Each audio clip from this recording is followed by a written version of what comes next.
Hey, everybody, how you doing? Well, that's good. Welcome to PHLY Flyers and happy Cinco de Lotto to all who celebrate. My name is Bill Matz. I'm your director of fun and games today. Joining me, we have Philadelphia's #1 hockey beat writer, Charlie O'Connor, and Broad Street Hockey's own Kelly Hinkle.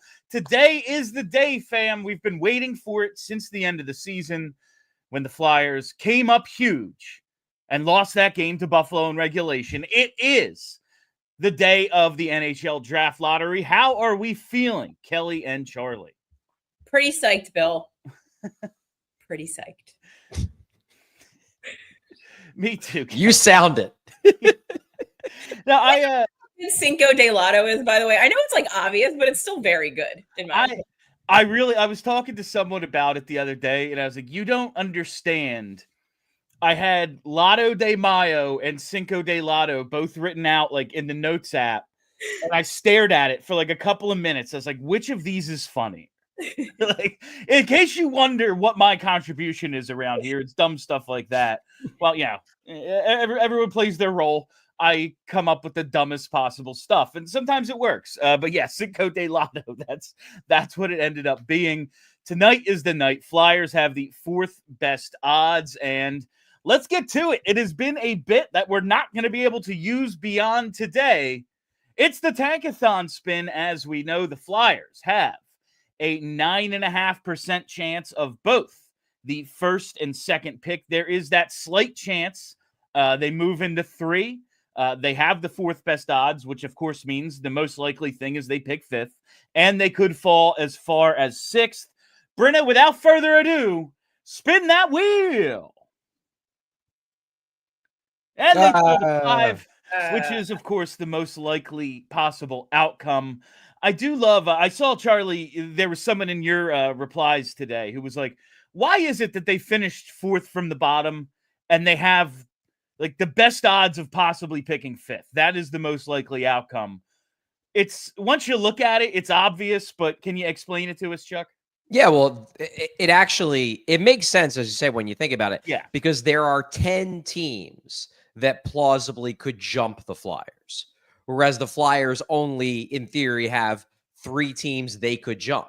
So there's just, if you're going to give every team a chance to jump, and not every team, some teams are so far back that they, even if they were to win the lottery, they could not get to the 4th overall pick. But if you're going to give basically every team in the lottery the opportunity to jump up into, the top 5, 6 picks or whatever, then you're going to have a fairly high likelihood of you falling. That's just the way it is. But just think about it as you've got 10 possible teams that could jump the Flyers. And while their individual odds of doing so are pretty low, it all adds up to being decent sized odds.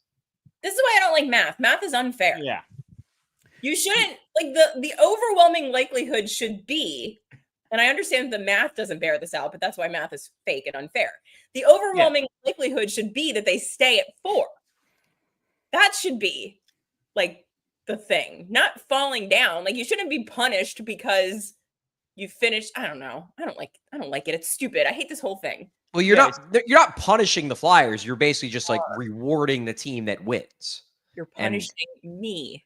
They're punishing you personally. And Brenna brought this up for us in real time. You can check it out on Tankathon. The odds for everything. So, like I said, 9.5% chance of 1 and 2 for the Flyers. There's that slight possibility of picking 3rd. It has to do with them like moving up, but then getting jumped. I don't know how it works, but they could pick 3rd, but like not really. 15.4% chance of staying at 4. And there it is, a 44.6% chance of 5 and a 20.8% chance of picking 6th, which is a bummer. But when you do have all these teams with the possibility of moving up, and it's not all 16, like Charlie said, you can only move up 10 spots. Yeah. Like you can see here, looking at the draft lottery odds, if you're watching on YouTube, Utah has a 3.2% chance of ending up at 4. but that's as far up as they can go. And then the teams that are 15th and 16th, they could not jump. The highest they could jump, the highest Vancouver can jump is to 5, which would not push the Flyers back. The highest Calgary could jump is to 6, also which would not push the Flyers back. So it's all those teams from Boston through Utah have the theoretical possibility of pushing the Flyers back. I'm looking at this. 4 is the most cursed spot that you can finish. It really might be. It's the most cursed spot, which means that we are definitely winning tonight. It's a real possibility. What will be very funny is like, because they do the unveiling of the cards, or it's different today. They're gonna like show the actual draw, which I don't know how that works. But like, just thinking of how they could do it, like, okay, they flip over the cards, and the first one, oh, it's Vancouver. It's like, so Calgary won the lottery, but they're gonna be picking. I am very excited, actually, for them to do the new way. They're going to be actually showing the balls this time. So no longer do we have to deal with the ridiculous flipping of the cards, which I thought was so anticlimactic. This is going to be fun. Now, in true NHL fashion, it may prove to be a disaster. But I like the fact that they're trying something new. And they're, well, not new. Like, this is always the way they've done it. They've just done the lottery balls behind closed doors and then done the flip the card thing. The one part of the flip the card thing that I did like, though, is that you could try to figure out, because the lottery itself was always done before, yeah.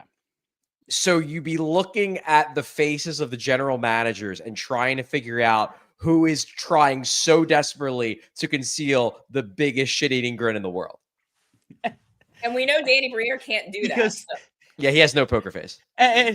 And because they couldn't have the foresight to just like record some B-roll beforehand, like, just record the GMs when you're doing the draw, whatever. So we will be live tonight as it gets unveiled right here on the YouTube channel.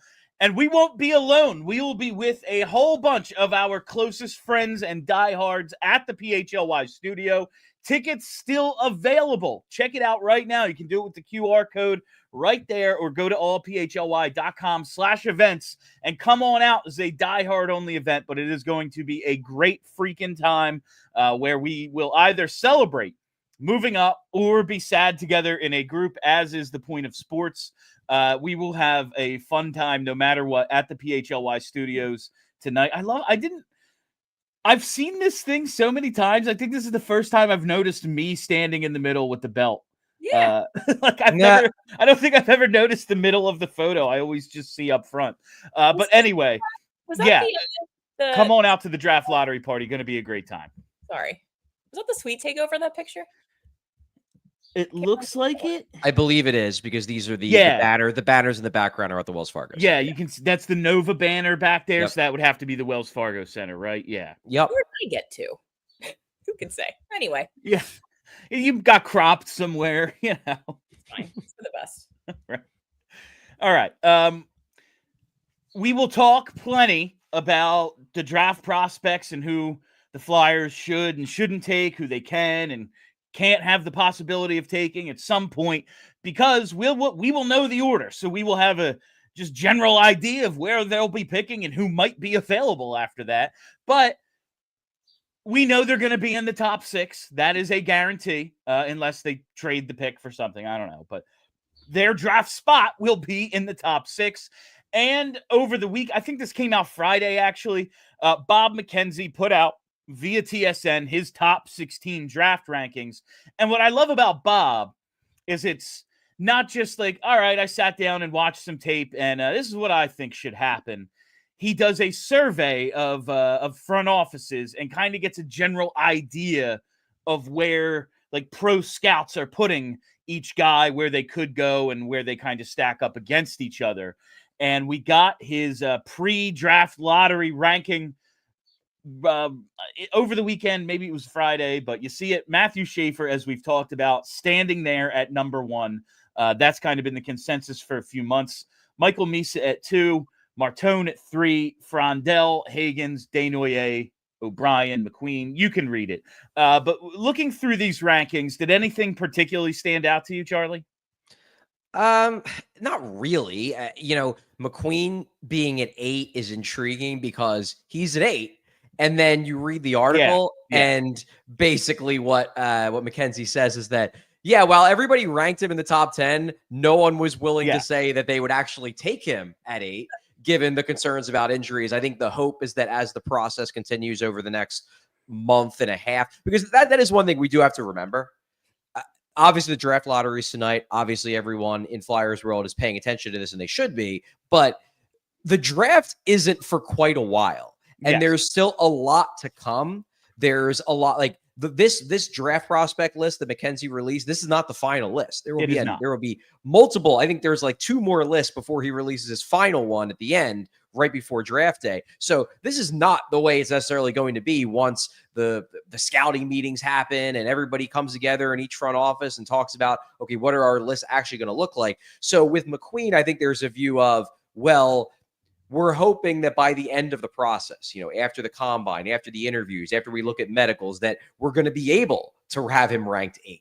But right now, because we don't have that, we're still worried about that back injury. So that was the one that I think jumped out at me the most. Yeah, that's what I wanted to bring up. McKenzie wrote, at this particular moment in time, none of our scouts surveyed said they would be comfortable taking McQueen where they currently rated him. 8 of the 10 had him between numbers 3 and 10, with 2 more saying they've already red flagged him due to the specter of the injury. The majority of those 8 scouts who see the towering center, if healthy, as a bona fide top 10 prospect, said the final decision would ultimately rest with their team's doctor. This is what terrifies me, is he's the best player available when the Flyers pick at like 6. That is my biggest fear going into this. But hey, maybe he's fine and it all works out and they get a great player. But at this point with McQueen, and maybe this will change. Maybe he'll pass all the medicals with flying colors of the combine and everything like that. But at this point, I look at him as a guy who I think is going to be taken in the teens, and I see him as more an intriguing guy where if he starts to slip to like 13, 14, 15, and you're the Flyers, maybe you look to trade up to come out of this draft with like, one of Frondell or Hagens and Roger McQueen. That would be cool. That would be cool. I realize, again, like we will find out the lottery, we will find out the draft order in a few hours. So like, oh yeah, my guy is this. It's like, well, we have no idea if he's going to be there or if there's going to be better players available because you're picking one or whatever. But right now, does everyone have their guy? Like, have you focused in on like, okay, this is the best case scenario, or this is just, to me, the most intriguing player? Like, obviously, if it's 1 or 2, you go Schaefer or Misa, whoever's there, whoever you like better. Cool.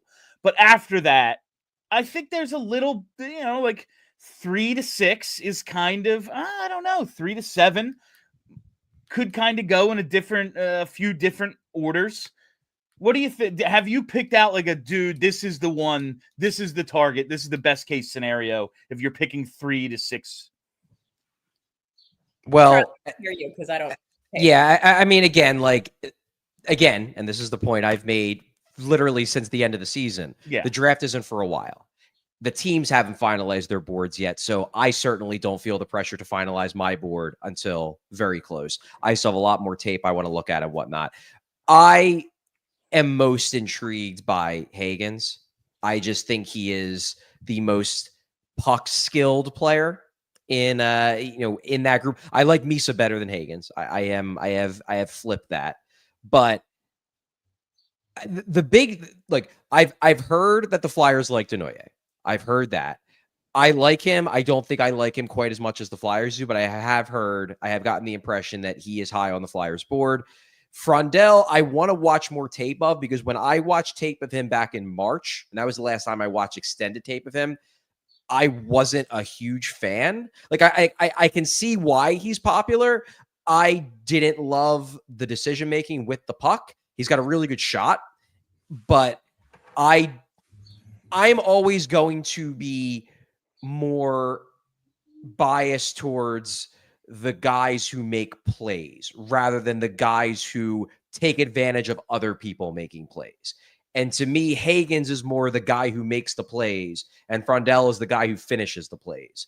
And I'm always going to lean towards the guy who finishes the play, or the guy who makes the plays versus the guy who finishes the plays personally.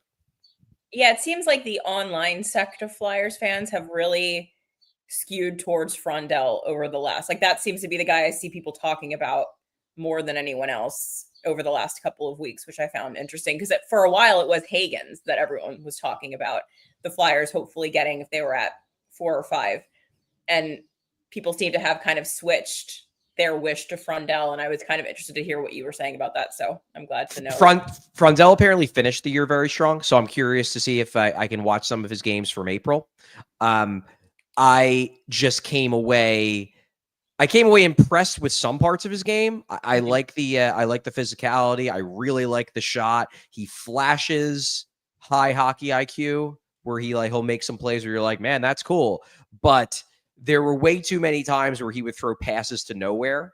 And I'm kind of like, what were you even seeing on that play? But I'm curious if it started to come together more for him in at the end of the season, because his end of season numbers were very strong. He started out the year very weak, was injured. Then when he came back, he wasn't that impressive, but he did end the year very strong. I did hear, however, that he did not play that well in the under 18 Worlds. Now he was coming right off of the playoffs in his league. I believe his team was trying to get promoted. So he basically ended that series, then hopped on a plane and flew to Worlds. So he might have just been tired.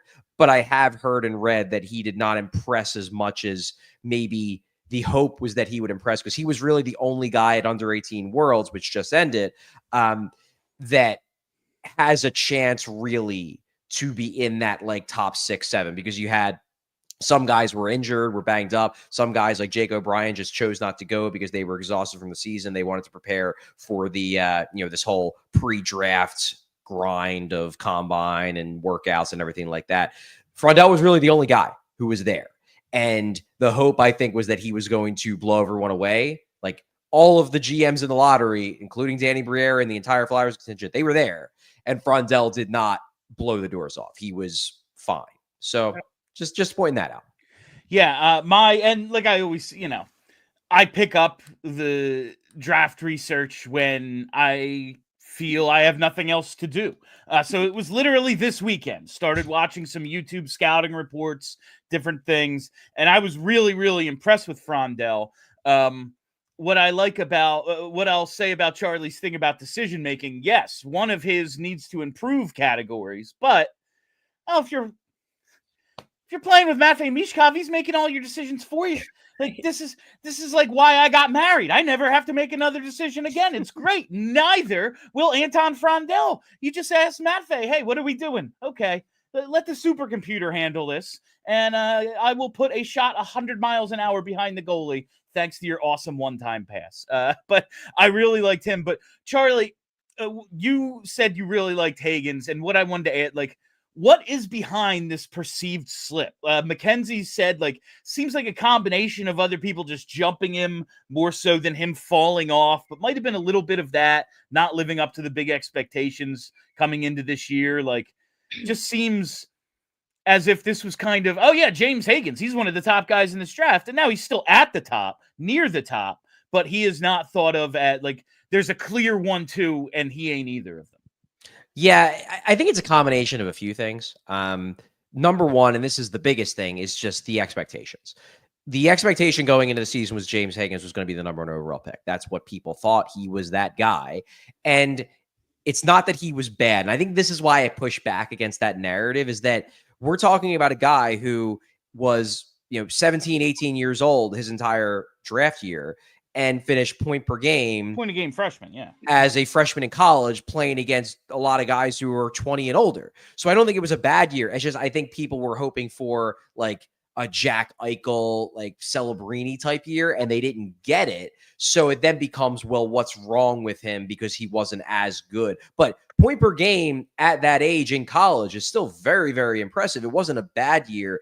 It's just, when the expectations are so high for a guy and he doesn't meet them, it just feels more disappointing than if a guy shows up to college and is way better than people expected. Even if his numbers end up being the exact same as Hagens, it would be well, this one guy has helium and this other guy disappointed. So there's that. I do think there are some people, and these two are linked. I think there are some people who legitimately in the game wonder if he's not actually an NHL center. Mm. But the main reason for that, and this is why I tend to like not dismiss it, but I see a guy who's smart enough to be an NHL center. There are a lot of scouts, and this is just the reality of NHL scouting. There's a lot of scouts who are still very old school, who basically are of the opinion that like if you're not 6'1" or taller, you're not a center. And he's not. He's 5'11". So there are people who are already going to be like skeptical that he's a center because he, as a smaller guy, and he's not small, he's just smaller, that those guys just shouldn't be centers. And the reason why I usually dismiss that is because I look at that less as like an actual concern and more a lot of those scouts just have a preconceived notion of what players should be, what each position should be, and they let that bias overcome what they're actually seeing a guy do on the ice. If you haven't caught it, like there are a lot of scouts I think very low of, just saying. But anyway, that's where I think a lot of that's coming from. Look, is it possible that he ends up getting pushed over to wing? Yeah, I mean, we still hear people every year say that Jack Hughes should be a wing, and it all comes back to the fact that he's small. But I think he has the hockey IQ to be a center. I really do, and I think he has the playmaking ability as well. Can I ask a question real quick?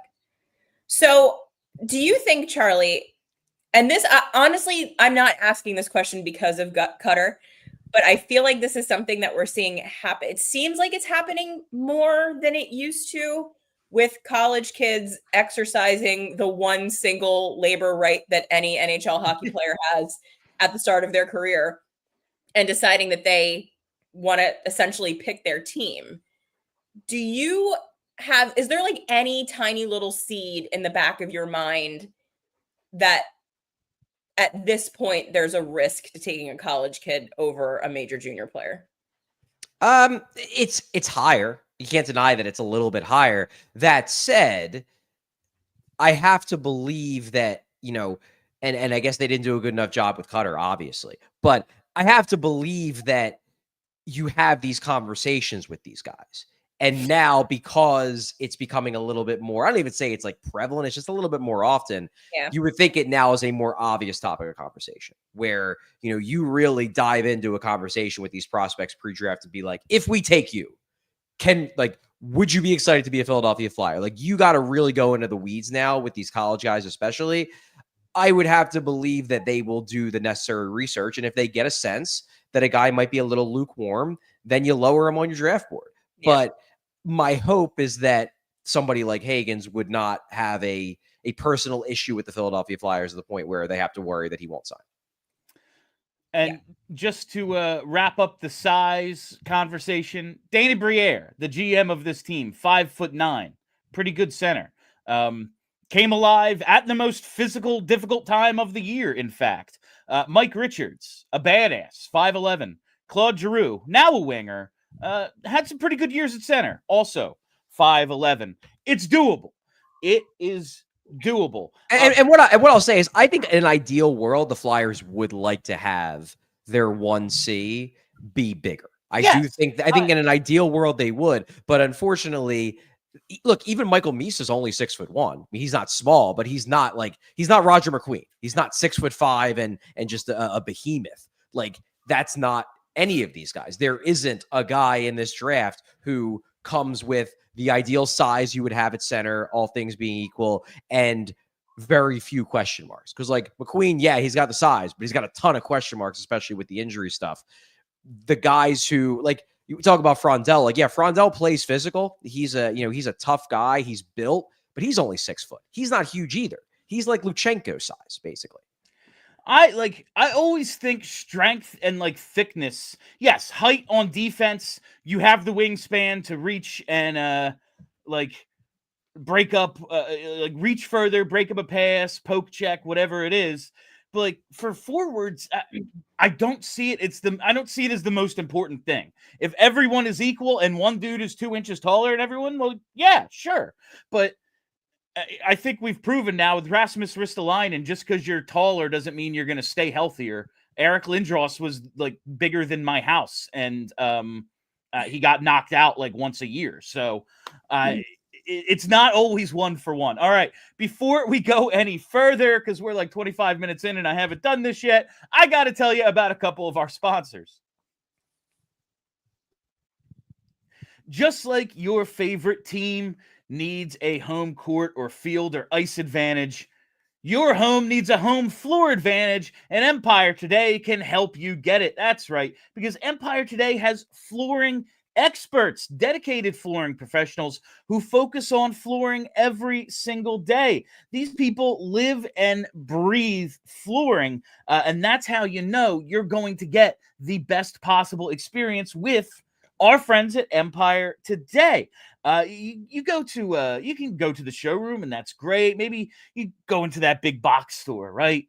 Okay, you're checking out things yourself. If you can even find someone to help you, they don't know what the hell they're talking about. But that's not the case with Empire, because Empire, they bring the showroom to you. That's right. So you can pick the right flooring and the right colors for your space, see how it all looks up against your furniture, up against the colors in your house, and they'll take the precise measurements and have all of your questions answered, so there are no surprises. And with Empire Today, you get clear, upfront, and all-inclusive pricing, plus you can schedule installation as soon as the next day. So schedule a free in-home estimate today, because some things are just better at home, and PHLY listeners can receive a $350 discount when using promo code PHLY. You heard that right. A $350 discount with promo code PHLY.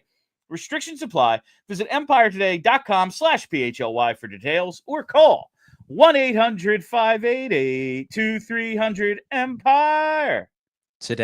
Oh, beautiful. Well done, everybody. All right, now I have to tell you about our friends over at Rothman Orthopedics, and we have to talk about getting you back to what you love. Whether you're a weekend warrior or just trying to keep up with the kids, you know how tough it is when your body doesn't cooperate, and that's where Rothman Orthopedics comes in. Whether it's pain from playing your favorite sport in high school, an old injury, or just age catching up to you, Rothman's team of experts is here to help with evidence-based research and care. With evidence-based care and a mission to restore your mobility, they'll get you back on your feet and back to doing what you love. Do not let pain hold you back. Visit rothmanortho.com/PHLY to schedule your appointment today and get back to being your best self.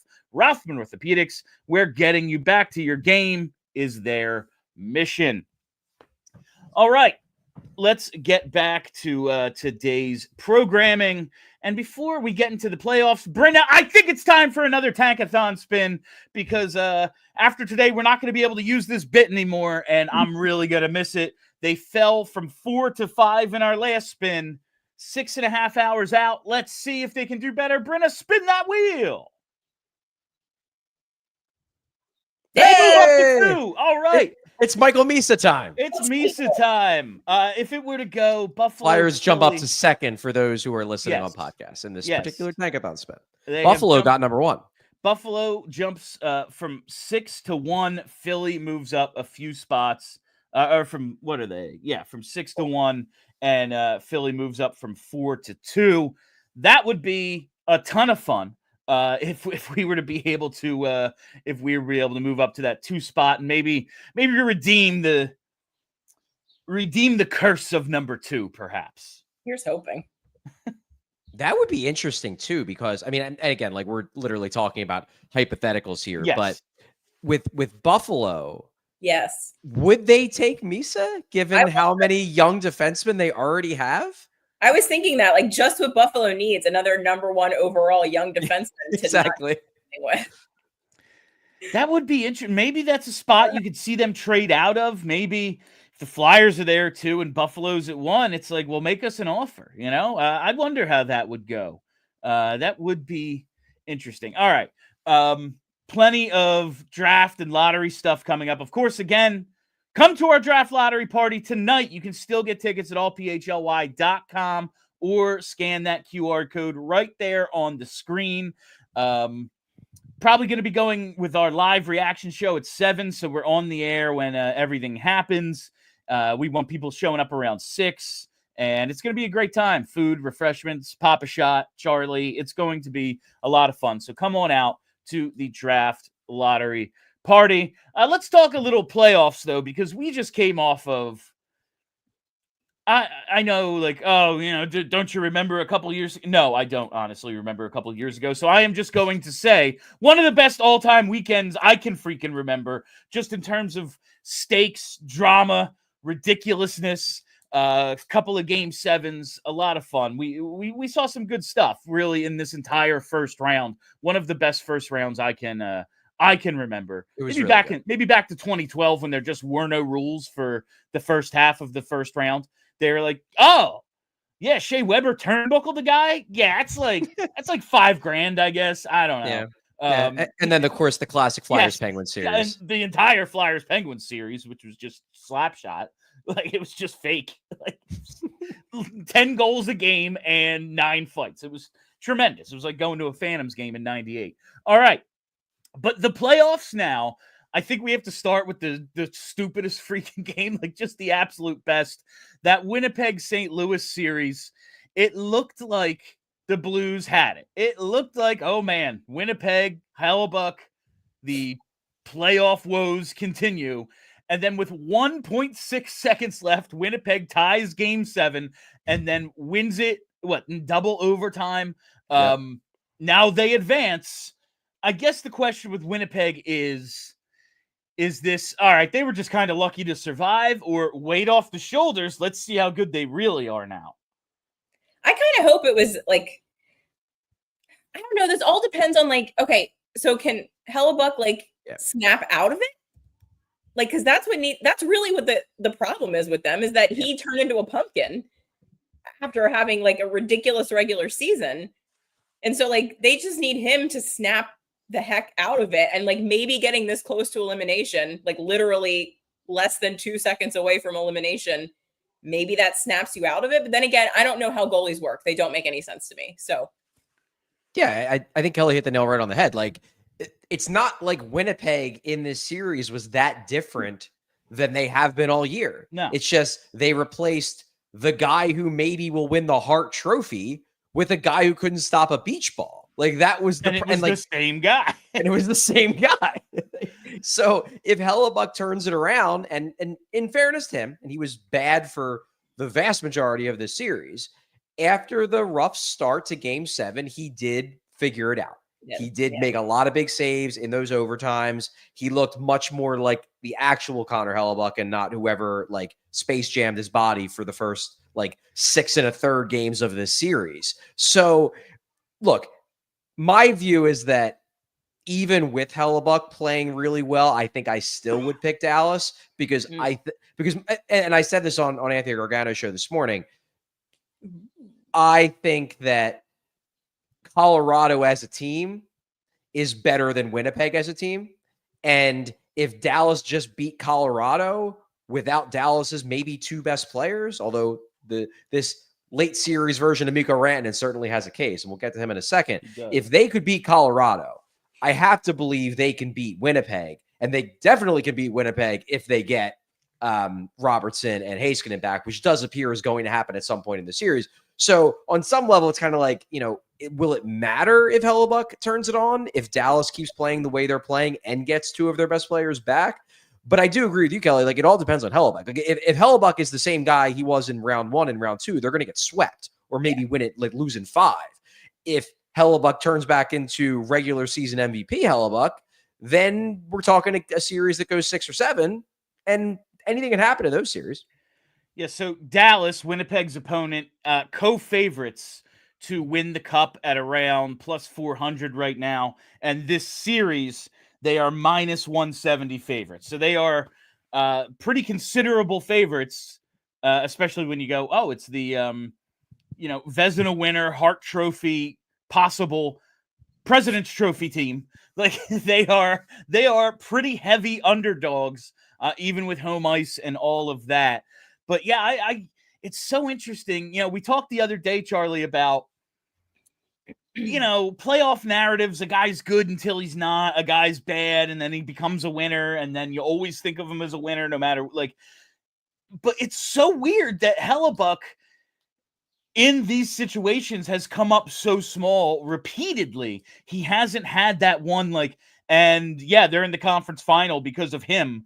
And it's such a tough thing for a goalie, because I had people tweeting me, can they even start Hellebuyck game 7? was like, their entire team's like built around him. He just has to play better. Like, there's no alternative. I don't know who their backup is, even though I'm pretty sure he shut out the Flyers this year, Jonas Johansson or something. But like, that's not an option.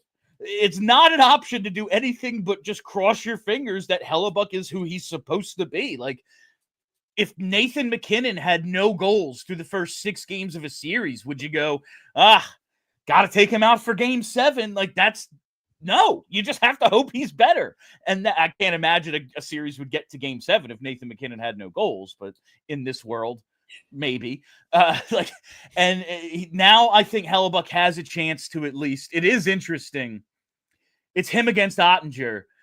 This series, as much as it's for a berth in the Western Conference Final, might also be for who starts game 1 in Italy next year. Yeah, like, fair point. It really might be that simple. And like, you never know. Like, someone could get hurt. Someone could have an amazing start to next season. But like, it's going to be a pretty cool matchup between those teams.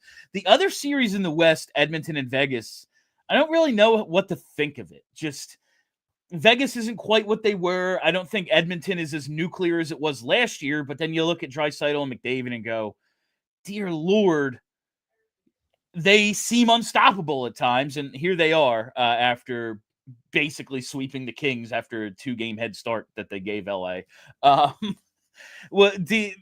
I'm thinking Edmonton here. Does anyone have like any real thoughts on this one?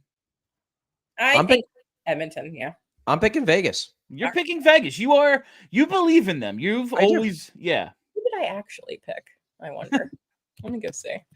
Anyway. I picked LA to win that series, so I just think either way. I just think Vegas is getting slept on a bit. I think they're a deep team. I think they're a team that doesn't have many holes. And look, yes, Edmonton is a club where they have 2 of the best players, probably the best player in the world, and then a guy who's like top 5. And they can just turn it on and be like, "Nah, we ain't losing this game." But it's not like they cruised against LA. Now at the end, they got rolling.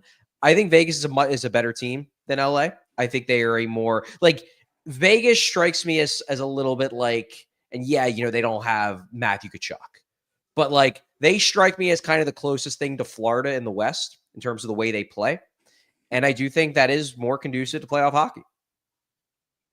I have Vegas over the Kings on my actual bracket. I guess it's because I expected Vegas to absolutely roll Minnesota.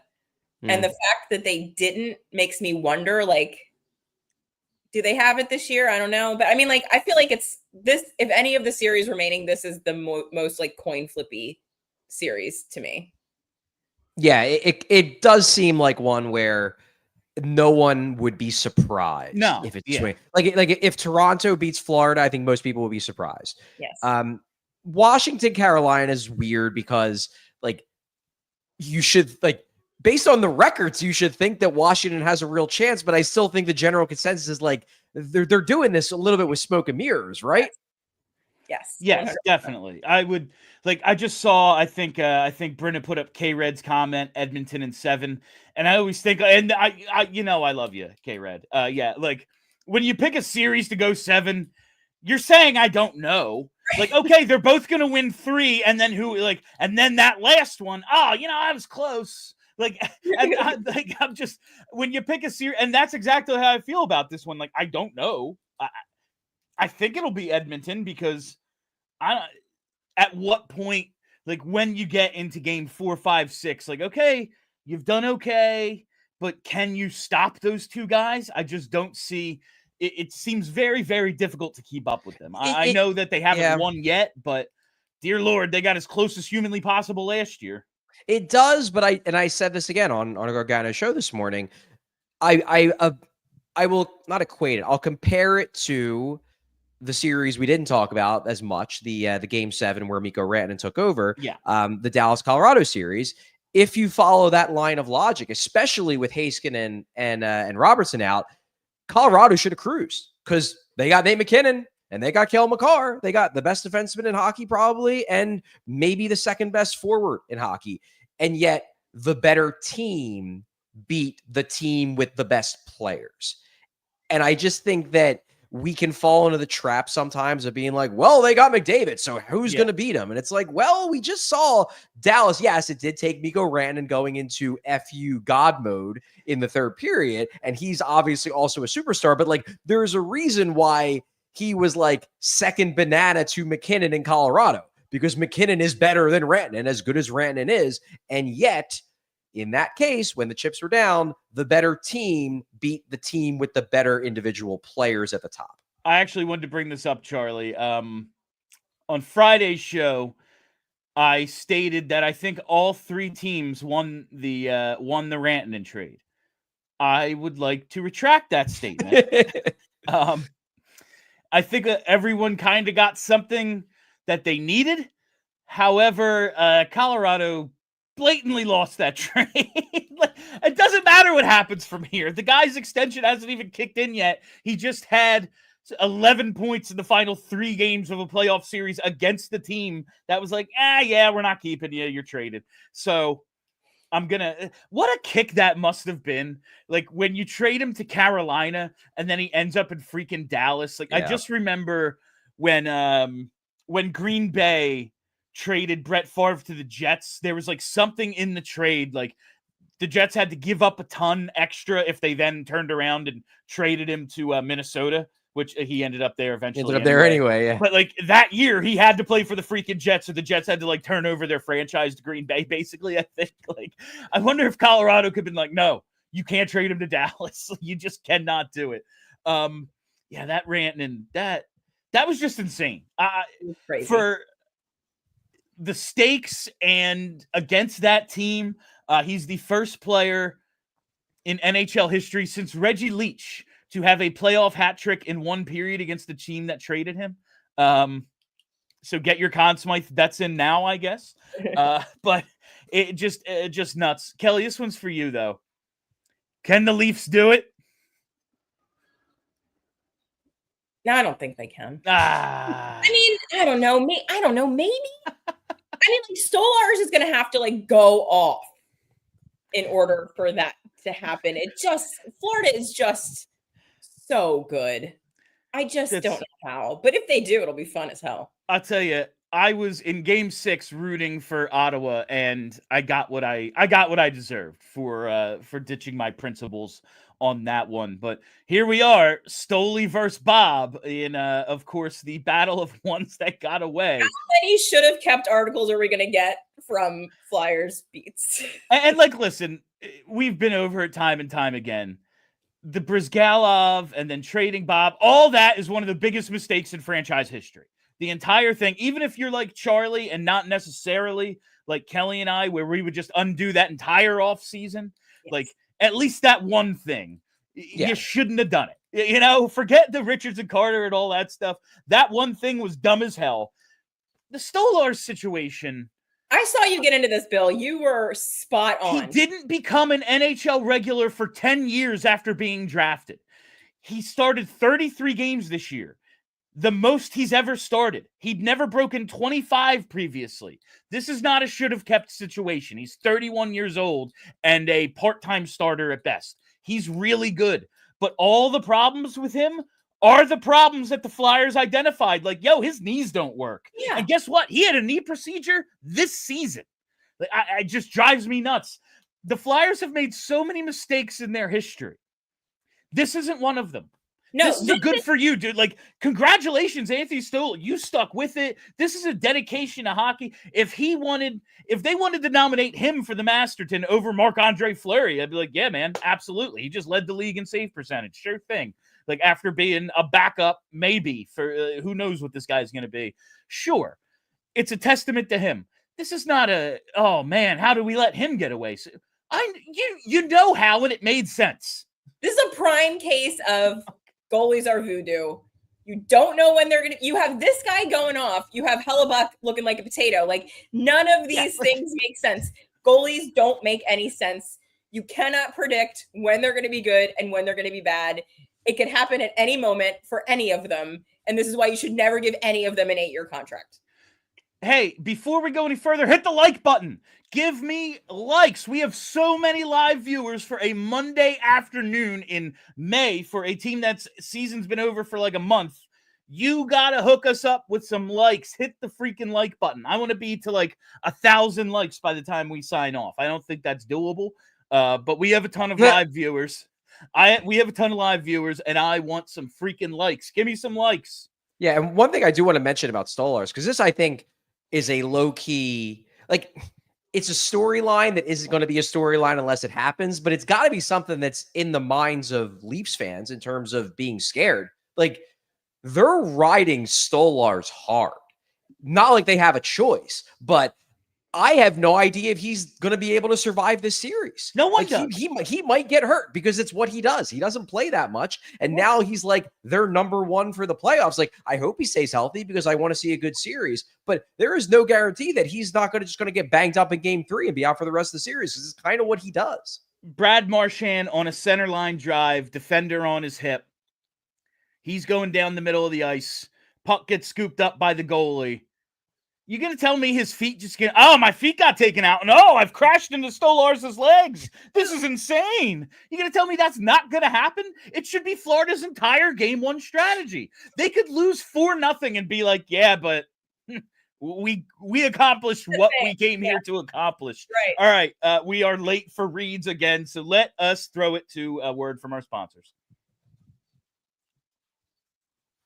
Got to talk to you about our friends at Ace Hardware Home Services, because if you have a leaky pipe at Ace Hardware Home Services, they're around the block with everything you need to fix it, including the person to do the fixing for you. Same goes for the air conditioner issues. I had those a little while ago, and they hooked it up. And if you have a faucet you said you'd fix last fall, stop with the, I watched a YouTube video, I just got to go get the part, and I just need a free Saturday. Stop. We're not going to do it, and you know it. Stop putting it off. Go to Ace Hardware Home Services, because now they're not just the helpful hardware folks. They're also the helpful home service and repair folks. From plumbing to heating and cooling, they've got the trusted pros to keep your home humming all year long. Ace Hardware Home Services, they're bringing helpful home, the helpful you love from the store, now to your front door. Visit Ace Hardware Home Services online at acehardwarehomeservices.com to get started on your next project. And now it's time to talk a little TrueMark Financial Credit Union, because I think this applies a lot to a bunch of us, including the 3 of us right now. You know, you're working from home.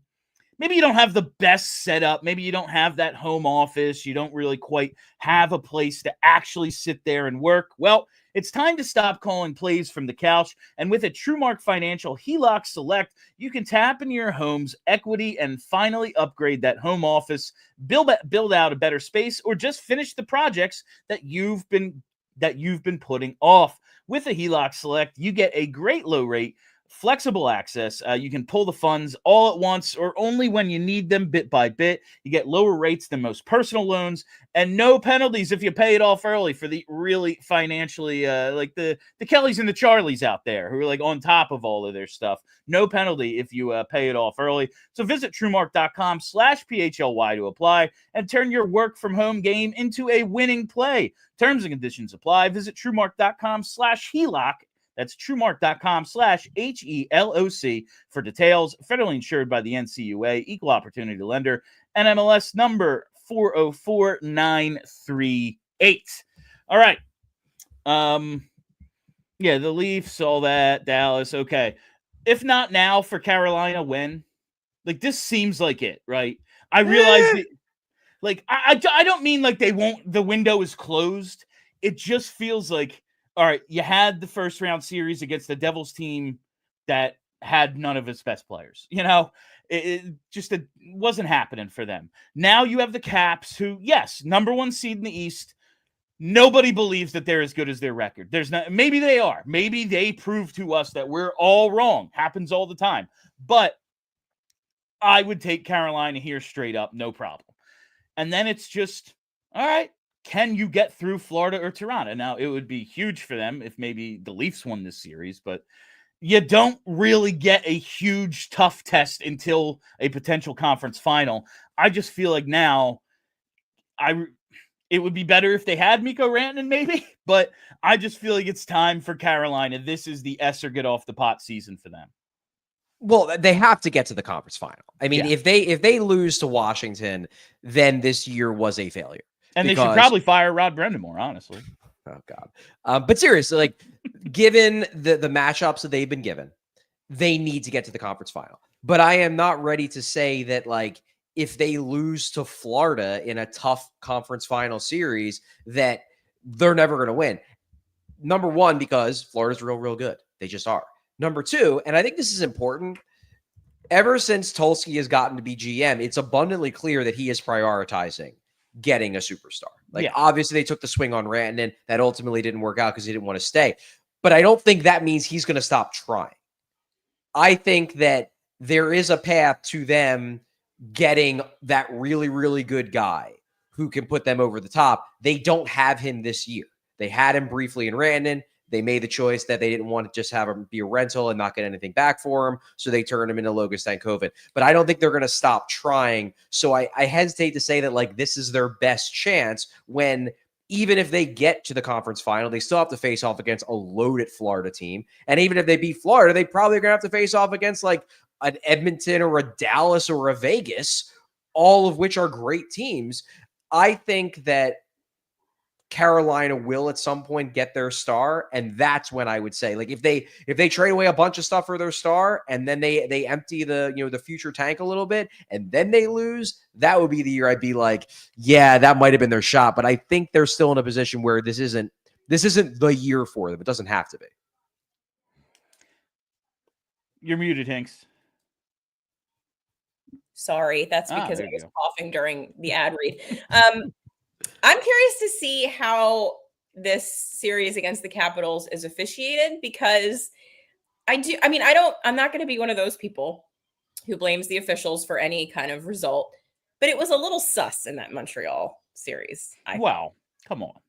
I felt like the Caps were taking some liberties that perhaps. It is big. On today's 32 Thoughts, like, just talking about the matchup of styles, and Carolina has played this way for a while, and eventually in the playoffs they run into a team that can handle their forecheck and gets some saves and has a game breaker who's just like, yeah, man, you certainly won that Corsi title, but we had a guy who scored 5 goals in 3 games, so we get to move on. And it was like, is Washington that team? I think they can handle the style, but outside of Ovi, who is a game breaker, like, do they have that dude? I don't know. And then the talk really shifted to, well, they have Tom Wilson. Like, that's really what it was. Is like, yeah, they play this tough to defend, pressure on the forecheck and killing your defenseman in the corners sort of style. But Washington has a player who can meet that and then some, and maybe slow it down a little in Tom Wilson. And it will be interesting to see how this one's officiated. They're not going to get Anderson back, are they? I believe he was skating. Oh, now, really? I don't know what his availability looks like for the start of the series, but I think it's possible they could get him back. Because that's kind of a big deal too. I think. Yeah, it is. It's wild that Freddie Anderson, and I guess we can say this is kind of like the track Stolarz is on, is like, yeah, man, when he's in there, he's real good. It's just he's not in there a lot. That's really what it seems like for that series. What else did we talk about the other East series? Oh, that's the right. Okay. Yeah, Toronto, Florida, Washington, Carolina. All right. Yeah. That's only two left in the East, only 2 left in the West. That's pretty much, I just was like, wait, did we do that? Yes, I remember talking about it now. Yeah. If I were to give you, let's call it Florida, Dallas, or the field, it's going to be a conference final champions. Dallas wins the West, Florida wins the East. They meet in the Cup final, or you can have the field. Any other different scenario, which would you go with? Don't worry about odds. I think I'd go with the field, because there's a lot of good teams that would be left out. Now, is that the most likely one? Probably, yeah, because I think Florida's the best team left in the East, and I think that the Dallas is the best team left in the West, and they're going to be getting their 2 guys back. But I don't know. Edmonton could beat Dallas. Winnipeg could even beat Dallas if Hellebuck remembers he's real good. And then with Florida, like, do I think Toronto's going to win that series? No, but it's possible. And Carolina's a good team too. So there's just so much uncertainty there in the playoffs. Weird things happen. I'd go with the field. All right, I like it. I want to do, yeah, you know what? Let's do the Giroux thing tomorrow. I just got a bunch of people in the mentions asking me if they would bring Giroux back. But Kelly, you're not going to be here. Yes. Would you bring back Claude Giroux? Yes. Okay. Yesterday. Like, what? We couldn't use Claude Giroux right now? We have one dude that can win faceoffs. One guy. Maybe having two would be better. Maybe. It could help. I can't imagine the power play would get worse. Right. But we'll discuss that later at some point this week. I just got a lot of people asking me about it after Ottawa's exit interviews when they got eliminated. All right, the Phantoms actually are up 2-1 in their series. They are. Bears. Big win last night. They won game 2 on the road to kind of take back home or steal back home ice advantage, and then they win their first home game, giving them a 2-1 lead, and they can actually close out the best of 5 on Friday, which is pretty insane. Short series. You love when it just gets contentious in the games like 5, 6, 7 when a series goes deep. But these short ones, it's like, yeah, we stole one. We're in the driver's seat now. It's pretty fun. So that's cool. We'll talk more about the Phantoms. Hope to have Maddie Campbell on at some point this week. She's been writing some real good articles for allphly.com. And of course, she is the managing editor of Broad Street Hockey. Make sure you are checking out Maddie's articles, and we hope we can have her as a guest sometime before game 4 against the Bears. All right, Brenna, before Super Chats, let's do one more spin. Let's hit Tankathon for the final time before tonight's draft lottery. On our first spin today, they dropped to 6. In our second spin, they moved up to 2. Brenna, spin that wheel. No. They fall to 5. I think they fell to 5 in our first one as well. Columbus jumps up to 3. Columbus up to 3 from what, 10? So that's insane. No, I think from 13. They moved up 10 spots. Yeah. That's what it is. So from 13. So they moved as far as they can. That's great. Good. I feel like Bill, I feel like we should have just sat on moving up to 2. We should have ended it with that. But you're that guy who, you double your money by putting it all on red, and then instead of taking your money, you're like, nah. I always let it ride. Had this when Sugar House first opened back when I was in college. Do you want to do it again, Brent? Spin it. Yeah. See. Didn't work again. All right, but when I was in college, when Sugar House first opened, we got to do another one. We can't let Pittsburgh win. Oh yeah, we can't let that happen. Like the league's going to. Hey! All right, there it is. That's it. There we go. All right, jumps up to 1. Now tell your Sugar House story, Bill. I don't even remember what it was. Oh, my buddy. He was up $5,000 because he just wanted to play blackjack instead of go to class for 3 days. And then the next thing you know, he was down like a couple $100. We're like, but Mike, how? And he goes, well, 10 just sounded so much better than 5. You know what? I can't argue with that line of thinking. Oh boy. You're right. You're right. All right, let's hit those super chats. Let's see here. Increase the polls. Maybe we'll climb some polls tonight if they win. Cinco de Misa from Pacenema. It is Cinco de Misa. Yes. Do you think, like, if we were to poll Flyers fans, or at least the online variety of people really plugged in to like the draft and everything, Misa would run away with it, like as their preferred pick if they could have anybody? I don't think it'd run away, but I do think there's a mix of people. I think more people are probably excited about Misa, number one, because he has the eye-popping production, but more so because he's a center. Yeah. And because everybody just has that like dream in their head of, if we can just get Michkov, that number 1 center, to grow with him, we're just going to have fun for the next decade. So I think that's probably the driving force. Yeah. Are correct. All right. And before we hit the rest of the super chats, head to allphly.com because we're headed to overtime. I did it in your absence, Kelly, and Chuck said, no, that's just a Kelly thing. No. All right. From our pal Marco Fivehole, this is Monday afternoon meeting got moved. I'm coming down. Hell yeah. Yeah, Love Marco. to hear it, Marco. Love to hear it. If you're not coming to the draft lottery yet, you still have time. allphly.com/events. Can't wait to see you, Marco. All right. From JH, manifesting a big Flyers dub for tonight. It's nice to be rooting for something, you know, like on the last day of the season, we were rooting against them. Now I want to actually see them do well. They have no control over it, other than maybe bribing the commissioner. They have no control over it. But it is it's fun to have something to root for. I saw someone in Chuck's replies earlier, like, you know, I'd rather be watching them play playoff hockey. I was like, oh, you're the only one. Yeah. I'd rather be talking about the draft. No, the lottery, a bunch of ping pong balls. Of course that's what we'd rather. No S, Sherlock. We're playing the cards we're dealt. You know, like, I would love to see them in the Stanley Cup final, but you know. So some people just have to spread their misery into the world as much as possible. Every single human being who likes the Philadelphia Flyers would prefer them to be in the second round of the playoffs versus drafting with the fourth best odds. But guess what? Here we are.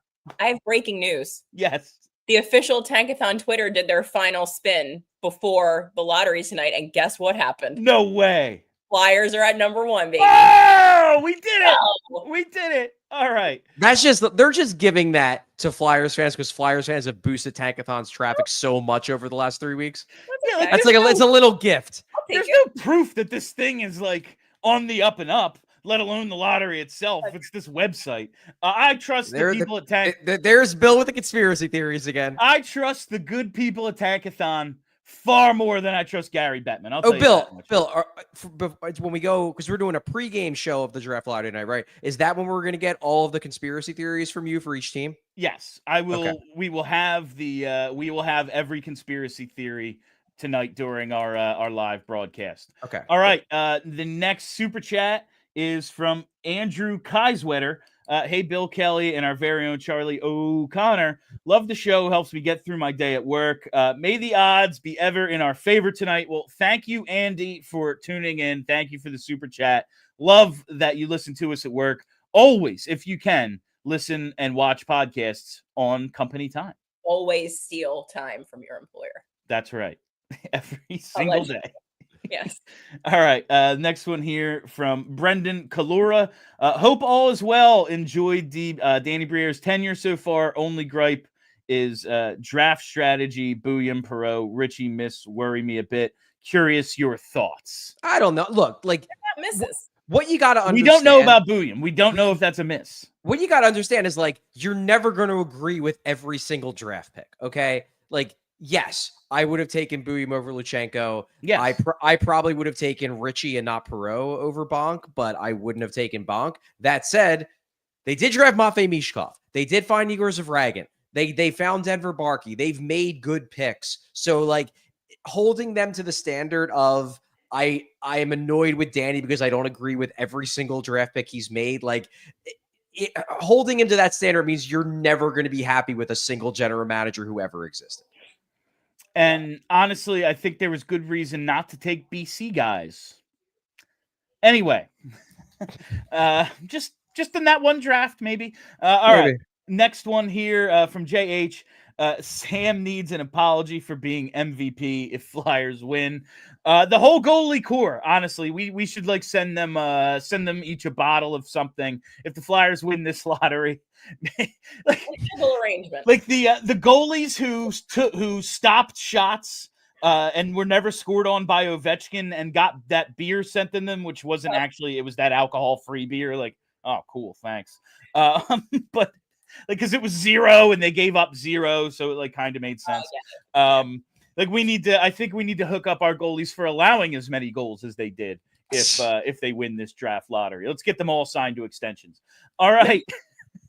From Purple Crayon, Leafs will win 1 and 2 in Toronto, then lose 4 straight. Take it to the bank. Will be very Toronto. I feel like they're better on the road. They are better off playing on the road because their fans, 1, like the whole lower bowl is people in suits who don't care, and 2, the people who do care are Philadelphia fans. They're like, no, we're annoyed at you and we now are booing you. Like that's, they feel that stress a little too much. Yeah, they definitely do, to be All sure. right. I think we have another here. Yep, from Hattrick Patrick. What up, Patrick? Yeah.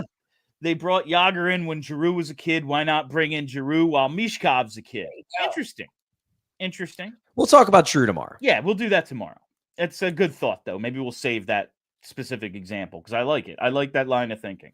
All right. Do we have, from Adrian Franklin? I haven't been keeping count. I honestly have no idea. 3 a.m. here in Australia. Just got home from work. Cracked a beer. Start the draft. I'm ready. Let's effing go. I love our Australian contingent. We have a few Australian fans. We had a guy who used to call in on the old BSH radio post-game show from Australia. Like I for some reason we're kind of big in Australia, but Adrian, have one for me too, bro. It's gonna be a long day for us here. I'm looking forward to the party and everything though. It's gonna be a lot of fun. What I'm curious is Adrian just going to keep drinking all the way through to 9 a.m. Australian time until the draft lottery happens? Or is he going to get some sleep and then wake up for the draft lottery? Have a couple Fosters and figure it out from there. That's what I say. Yeah. All right. All right. From the Flyers, man. Can't wait to meet you guys after all these years. All right. We got the Flyers, man, coming to the party tonight. That's going to be great. We can get final confirmation whether it's DA or DA Flyers. I think it's DA Flyers, man. I don't know. I feel like we discussed it, and I keep forgetting what the result of that conversation was. Okay. Is that it? Okay. Nope. From JH. I could just open up YouTube and see this myself, but I can just continue playing stupid as well. From JH, a message from the Lord, God be praised. All right. We'll take anything we can get here. That's what I'm hoping on. All right. And that is all of them. That's it. All right. Well, that came in for What's $10. that? I thought one just came in for $10. Oh, look at that. From eSil88, $9.99. Look at that. Avid listener to the podcast every day. Love it. Best group doing Flyers coverage. Keep it up. First time in the live chat. It's our time. Let's go. That's right. Their time is over. It's our time now. But thanks for coming by live. Love it. I always say I am one of the people who listens to all the shows I listen to on podcast, but I forget that that's a thing with our show. Like, oh, there's a ton of people who listen to the show without the video or watch it live or whatever. So thanks for all that as well. But hit that like button if it's your first time here. Maybe you haven't realized, but we like it when you hit like. All right, and that is all the time we have for you on PHLY Flyers this afternoon. We will be back live tonight. I would say around 7 is when we're going to go live because that's when the draft lottery show is. So we'll see how that goes, but I think we'll be live around 7. Just make sure you're subscribed right here and hit that reminder bell so you get a notification when we do go live, and makes it life easier for everybody. Follow us on Twitter at PHLY_Flyers. Follow the Blue Sky as well. And of course, that podcast for your audio listening pleasure. Just search PHLY Flyers wherever you get your podcasts. That's it for a few hours. I am Bill Matz. That's all the way down there. Charlie O'Connor, Kelly Hinkle in the middle. Let's go Flyers.